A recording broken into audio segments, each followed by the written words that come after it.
können wir antworten, der Führer und ich, mit lauter Stimme, Friede!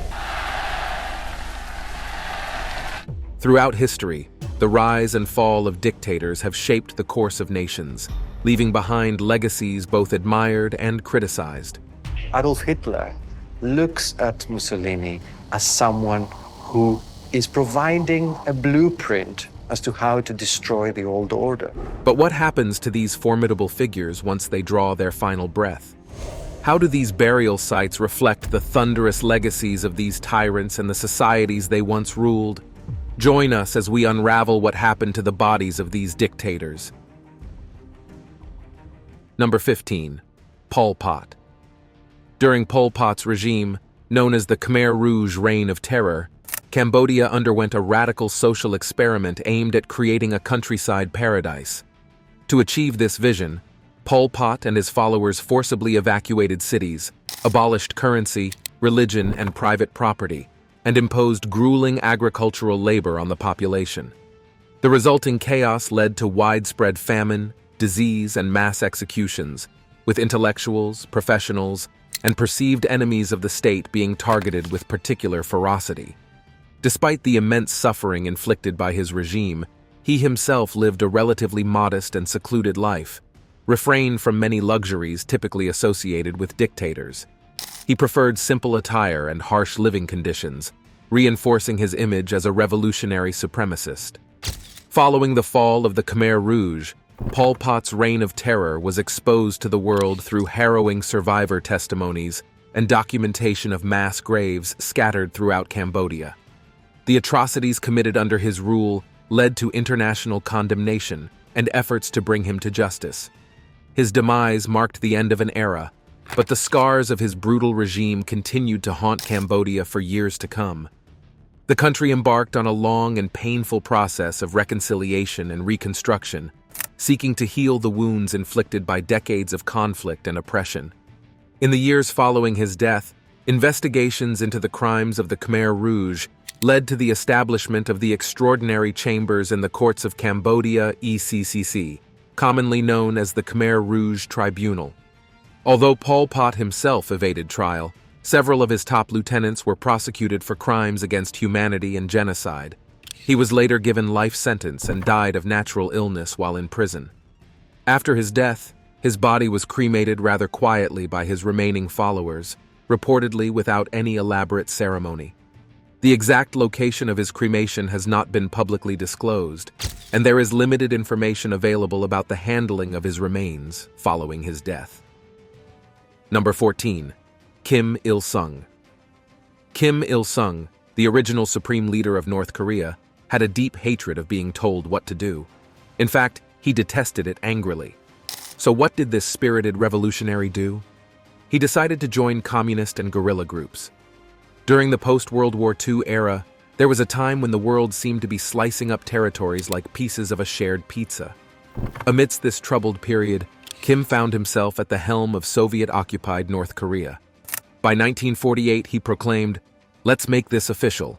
And just like that, the Democratic People's Republic of Korea was born. Kim had impressive visions of establishing a government that orbited around him as if he were a deity, truly the epitome of unselfishness. Then came the Korean War, a tragic family feud that spiraled out of control.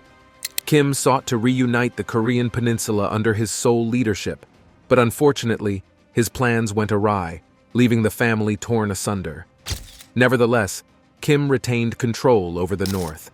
Under Kim's watchful eye, North Korea surged forward with military parades and heavy industrialization, all while promoting a spirit of communal ownership. However, the economy didn't quite applaud this collective vibe and took a dive. Kim played the field, flirting with both the Soviet Union and China, but shying away from commitment. He passed away on July 8, 1994. After his death, his body underwent embalming and was put on public display at the Kumsusan Palace of the Sun, a building housing multiple caskets in Pyongyang. The building was originally Kim Il-sung's official residence, but it was later transformed into a memorial palace for him. His preserved body lies in state within a glass casket, where it is viewed by thousands of visitors each year. Number 13. Joseph Stalin. The ascent of Joseph Stalin, the second leader of the Soviet Union, was marked by Machiavellian tactics and sharp political maneuvering. Rising from humble beginnings, Stalin cunningly navigated the power struggles within the Bolshevik Party to emerge as a dominant force. His ruthless ambition and strategic cunning saw him outmaneuver rivals such as Leon Trotsky and Nikolai Bukharin, solidifying his grip on power. As Stalin consolidated his authority, he embarked on a campaign of ideological purity, purging the party of perceived enemies and dissenters. The Great Purge, as it came to be known, was not merely a political crackdown, but a systematic annihilation of anyone deemed a threat to Stalin's rule. Artists, intellectuals, military officers, and even former comrades fell victim to his anxiety, as he sought to eliminate all potential challenges to his authority. Amidst the political upheaval, he initiated ambitious economic reforms aimed at modernizing the Soviet Union and propelling it towards industrialization. However, his policies often came at a staggering human cost. The forced collectivization of agriculture led to widespread famine, particularly in Ukraine, resulting in the deaths of millions due to starvation and neglect. Additionally, the expansion of the Gulag system saw countless individuals subjected to grueling labor in inhumane conditions, further adding to the toll of human suffering. His reign of terror left an indelible mark on Soviet society, instilling fear and mistrust among the populace. He died on March 5, 1953. His body was embalmed and put on public display in Moscow's Red Square. It was placed alongside Lenin's body in the Lenin Mausoleum. Stalin's embalmed body remained on display until October 31, 1961, when it was removed from the casket and buried in a simple grave near the Kremlin wall. Number 12. Adolf Hitler. In the waning days of World War II, Adolf Hitler's crumbling Third Reich faced imminent collapse as Allied forces closed in on Berlin. In a final act of defiance against the inevitable defeat, Hitler retreated to his fortified basement below the Reich Chancellery. It was within this climbing the wall of concrete and steel that he made his last stand, surrounded by loyalists and remnants of his once fearsome regime. As the Soviet Red Army encircled the city, Hitler refused to surrender, opting instead for a tragic demise. With defeat looming and his dream of a 1,000-year Reich shattered, he married his longtime companion, Eva Braun, on April 29, 1945. Less than 24 hours later, in a solemn and chilling ceremony, they both ingested poisonous salt capsules, sealing their fates and ensuring they would not fall into enemy hands alive. Hitler, ever mindful of his image and the propaganda value of torture, feared a gruesome spectacle relating to Mussolini's brutal fate at the hands of vengeful supporters. Thus, he ordered that their remains be destroyed to prevent any possibility of dishonor. When Russian troops eventually breached the defenses of the bunker complex, they were met with scenes of slaughter and despair. Amidst the chaos, they discovered the charred remains of Hitler and Braun. The subsequent handling of his remains by the Soviet authorities was hidden in secrecy and intrigue. The decision to conceal the burial sites and later to obliterate any traces of his existence reflects the enduring fear of his lingering influence even in death. Decades later, forensic analysis and historical scrutiny continue to unravel the mysteries surrounding Hitler's demise. Number 11. Francisco Franco. Following his victory in the Spanish Civil War during the 1930s, Francisco Franco established a powerful dictatorship over Spain that lasted until his passing in 1975. Known for his authoritarian rule and strict suppression of political dissent, Franco's regime was marked by censorship, political persecution, and the stifling of democratic freedoms. As Spain gradually transitioned into a democracy after Franco's death, his body was preserved through preservation and buried in a grand tomb known as the Valley of the Fallen, situated northwest of Madrid. This monumental site, constructed in part by political prisoners, served as a controversial monument to the fallen soldiers of the Civil War, with the remains of combatants from both sides buried there. However, the Valley of the Fallen became a focal point of contention in Spanish society. While some viewed it as a solemn memorial, others saw it as a symbol of oppression, and a painful reminder of Spain's turbulent past. According to the BBC, the tomb evolved into a place of reverence for Spain's far right, who considered it a sacred ground to honor the memory of the dictator. Simultaneously, it became a rallying point for those advocating for historical justice and reconciliation. In 2019, amidst growing calls for accountability and recognition of the victims of Franco's regime, the Spanish government approved a plan to relocate Franco's remains. This decision marked a significant step towards reckoning with Spain's authoritarian past and addressing the lingering divisions in society. Despite forceful opposition from Franco's family and conservative political groups, the government proceeded with the exhumation. In October of the same year, Franco's body was ceremoniously removed from the Valley of the Fallen and reburied at El Pardo Mingo-Rubio Cemetery. Number 10. Hideki Tojo.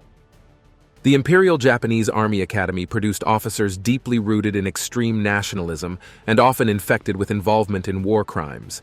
Among them was Tojo, who represented loyalty, honor, and courage, qualities that, while admirable, were twisted to justify aggressive expansion into other nations. His rapid ascent through military ranks culminated in him becoming both the Minister of War and Prime Minister in 1941. He harbored a passionate desire to enlarge Japan's territory, primarily through military conquest, championing the concept of the Great East Asia Co-Prosperity Sphere. This vision, officially aimed at liberating Asian countries from Western colonialism, merely replaced one form of oppression with another under Japan's imperial rule. His audacious decision to launch a surprise attack on Pearl Harbor in 1941, without any warning to the United States, ignited a catastrophic chain of events. While it may have seemed strategic from his perspective, it pushed the U.S. into World War II, ultimately leading to Japan's downfall. As battles like Midway turned against Japan, his popularity dropped, relating to a celebrity facing a public relations disaster. By 1944, with Japan facing defeat and his support decreasing, he was compelled to resign. However, his story did not culminate in a quiet retirement. Following Japan's surrender in 1945, he faced trial for war crimes, where he accepted full responsibility for his actions. His subsequent execution by hanging in 1948 marked the end of a troubled era. After his execution, his body was cremated. His ashes were divided among several locations. Some were scattered at sea, while others were buried at temples. The scattering of his ashes was intended to prevent any single location from becoming a site of worship for his supporters. This was a measure to avoid potential political or nationalist movements that might arise around his burial place. Number 9. Mao Zedong.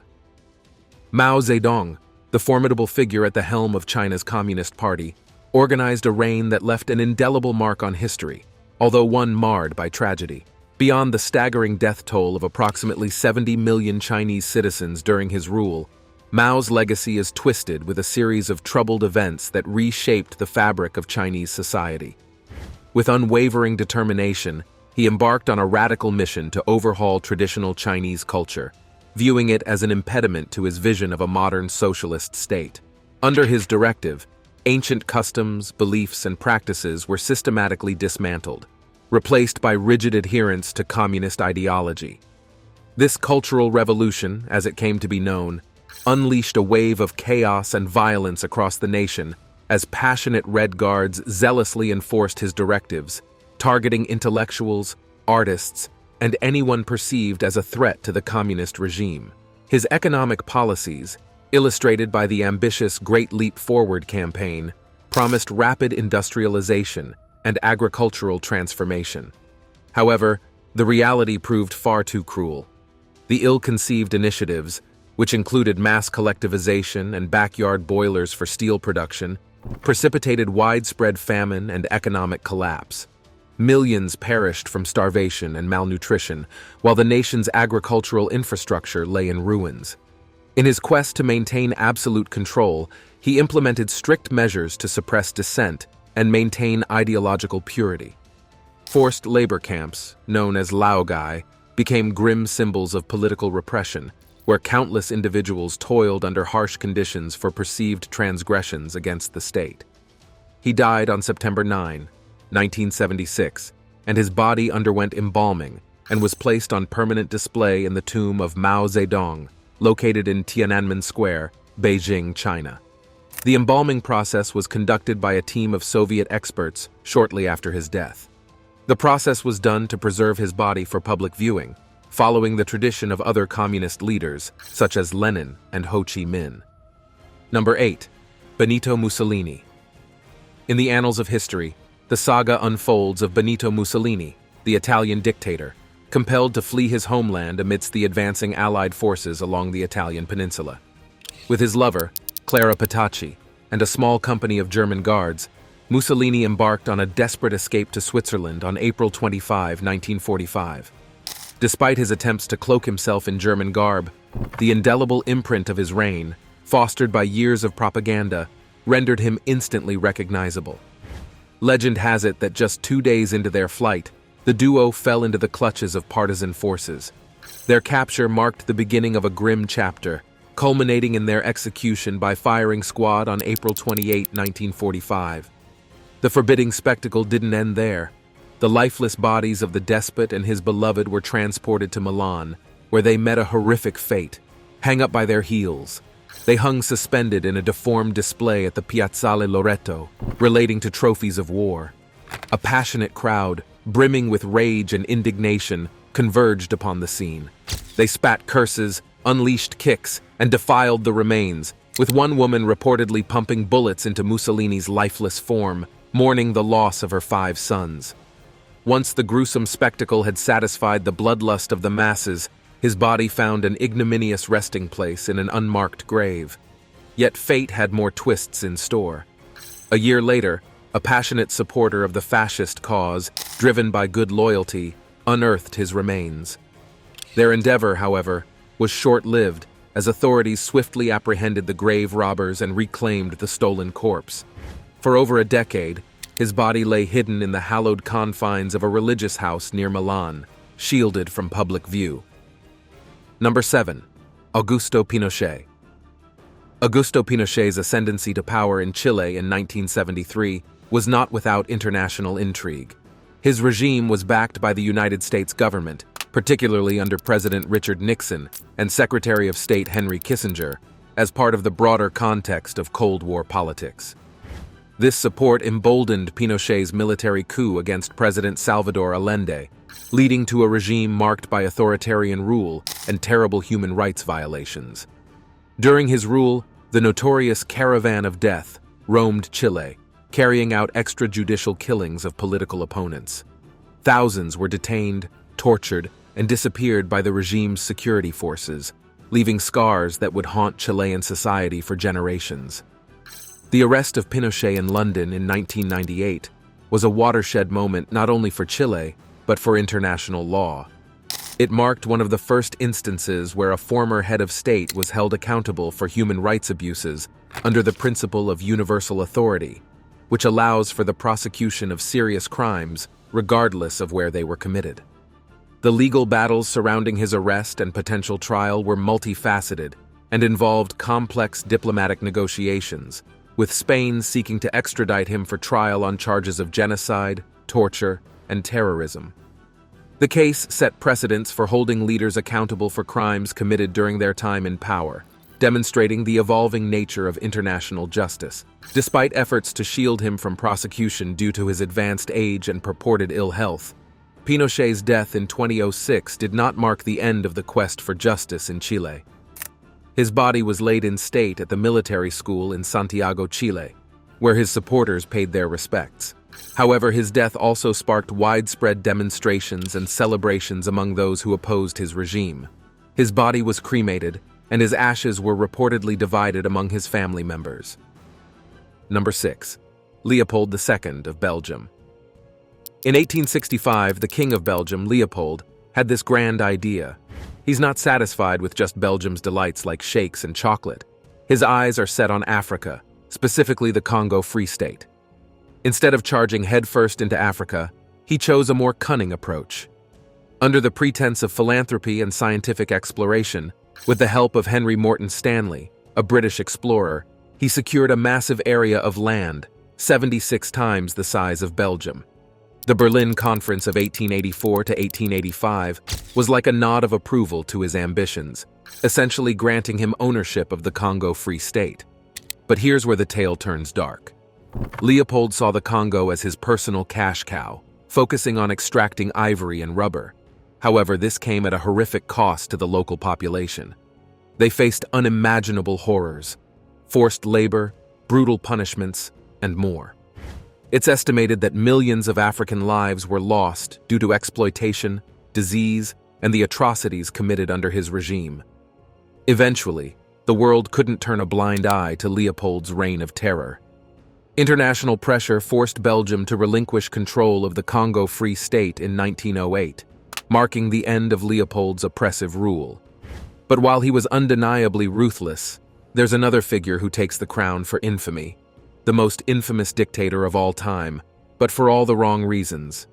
He died in 1909, and his body was initially buried in the royal vault at the Church of Our Lady of Laeken in Brussels, Belgium. However, in recent years, there has been growing awareness and acknowledgement of the atrocities committed during his rule in the Congo, leading to calls for the removal of statues and memorials honoring him. Now it's time for today's subscribers pick. Here's what happened to the bodies of these dictators. In the heart of a desolate desert, where whispers of the past echo through the shifting sands, lies a hidden chamber, a tomb hidden in mystery and guarded by the passage of time. Inside, the secrets of fallen dictators are laid to rest, their stories traced into the records of history. Deep within the confines of this ancient tomb, a lone adventurer named Maya braves the darkness, driven by a desiring curiosity about the fate of dictators long gone. With each step, the air grows heavy with the weight of centuries. As Maya presses onward, she comes face to face with the relics of despots whose names once struck fear into the hearts of millions. Here lies the remains of a man whose thirst for power knew no bounds, his final resting place and evidence to the fleeting nature of dictators. But the journey doesn't end there. Venturing deeper into the burial chamber, Maya uncovers the truth behind the demise of these dictators, tales of betrayal, rebellion, and the unstoppable march of time. Each discovery is a puzzle piece in a larger narrative, revealing the complicated web of power and politics that shaped the course of history. As Maya delves deeper, she begins to question the nature of power itself. What drives individuals to pursue absolute authority? And what ultimately becomes of them when their reign comes to an end? Are they condemned to be remembered only for their atrocities? Or is there more to their legacy than meets the eye? Let us know your thoughts in the comments below. Number 5. Kim Jong Il. Kim Jong Il, inheriting the reins of power from his father, Kim Il-sung, perpetuated a cult of personality that elevated him to near-deity status among North Koreans. His image was omnipresent, adorning public spaces and buildings, reinforcing his authoritarian grip on the nation. Under Kim Jong-il's rule, North Korea's economy stagnated, while he lavished resources on the military, including the development of nuclear weapons and furious missile programs. These pursuits, while bolstering the regime's deterrent capabilities, diverted vital funds away from addressing the country's pressing humanitarian crises. Moreover, Kim's regime implemented strict measures to maintain control over the people. The state tightly regulated all forms of communication, limiting access to external information and fostering a climate of fear and surveillance. Disagreement was swiftly and ruthlessly suppressed, with political prisoners enduring unspeakable atrocities in labor camps scattered throughout the country. Despite the profound suffering of the North Korean people, Kim Jong-il led a life of richness and excess, indulging in extravagant luxuries while his subjects languished in poverty. His notorious tricks, such as a preference for imported alcohol and lavish parties, stood in stark contrast to the grim realities faced by ordinary citizens. He later died on December 17, 2011. His body underwent a state funeral and was embalmed. Following the embalming process, his body was placed in the Kumsusan Palace of the Sun, a tomb in Pyongyang, North Korea. This tomb is also the final resting place of his father, Kim Il-sung, the founder of North Korea. His preserved body is displayed in a glass casket for public viewing.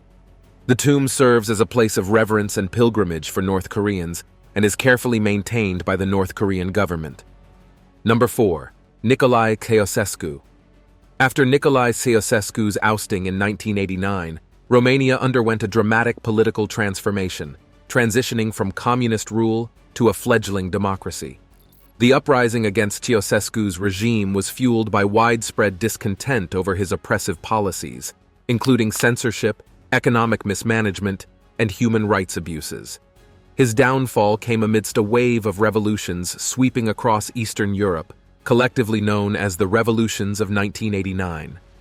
The execution of him and his wife, Elena, was a defining moment in Romanian history, symbolizing the end of an era of authoritarianism.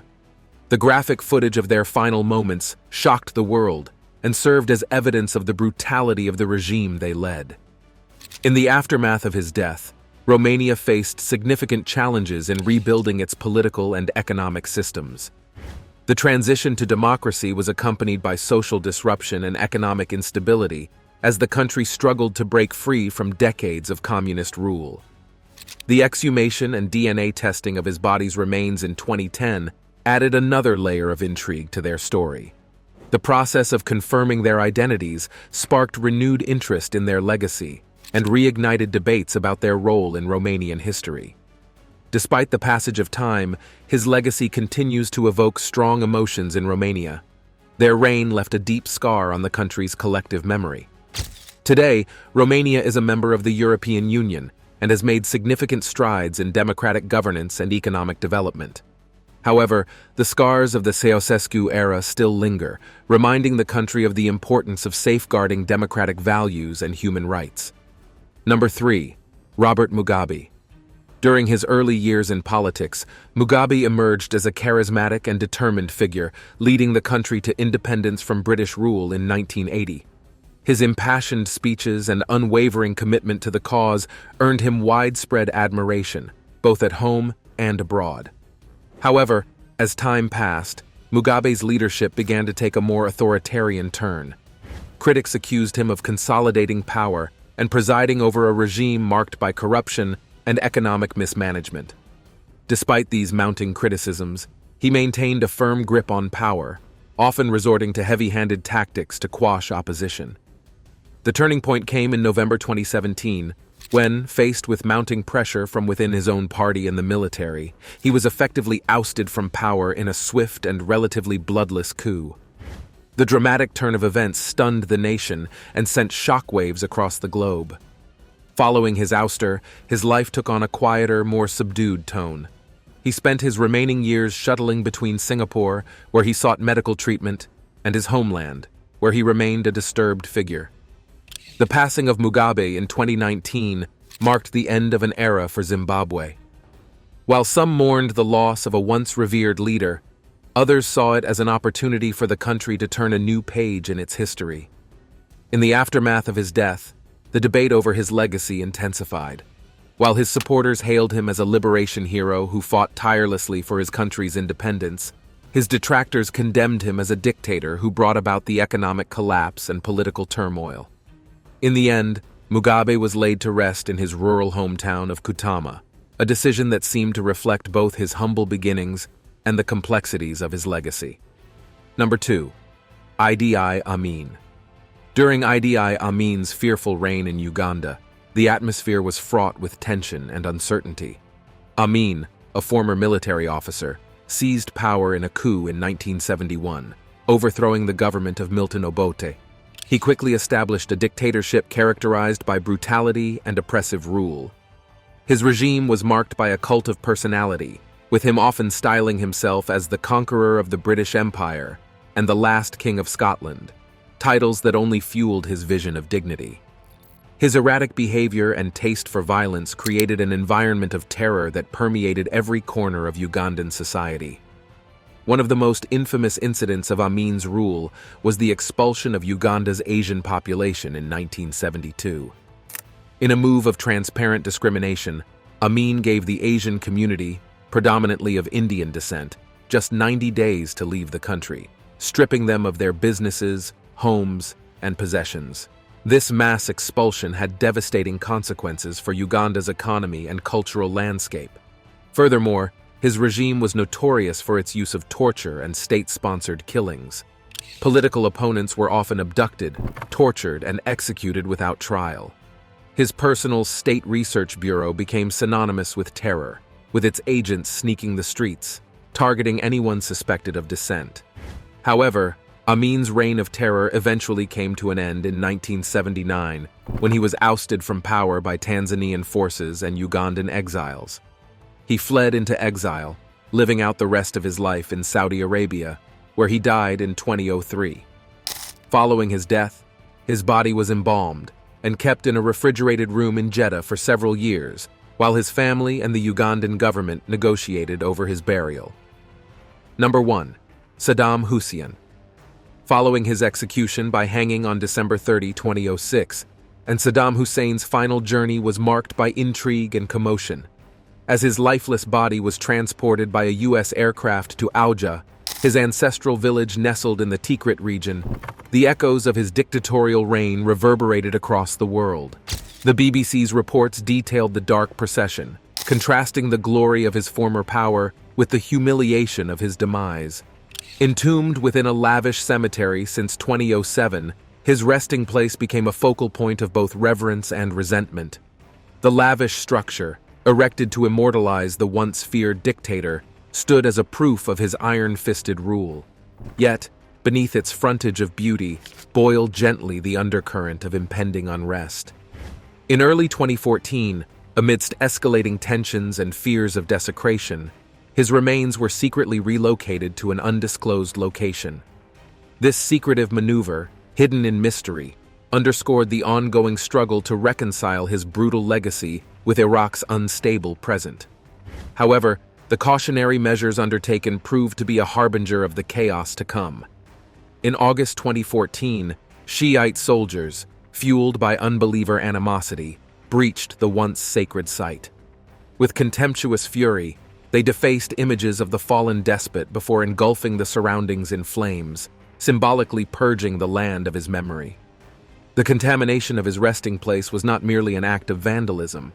It was a manifestation of the deep-seated divisions tearing through Iraq's fractured landscape. As sectarian strife continued to escalate, the tomb, once a monument to power, became a casualty of conflict. By March 2015, the remnants of his tomb lay in ruins, a sad symbol of the nation's troubled journey from dictatorship to democracy. The BBC's coverage of the devastation captured the stark contrast between the beauty of Saddam's former regime and the ruins left in its wake, underscoring the enduring legacy of his reign of terror. Which one of what happened to the bodies of these dictators do you find mind-blowing? Is it Idi Amin or Saddam Hussein's body? Share your thoughts and comments below. Thanks for watching. See you in the next one.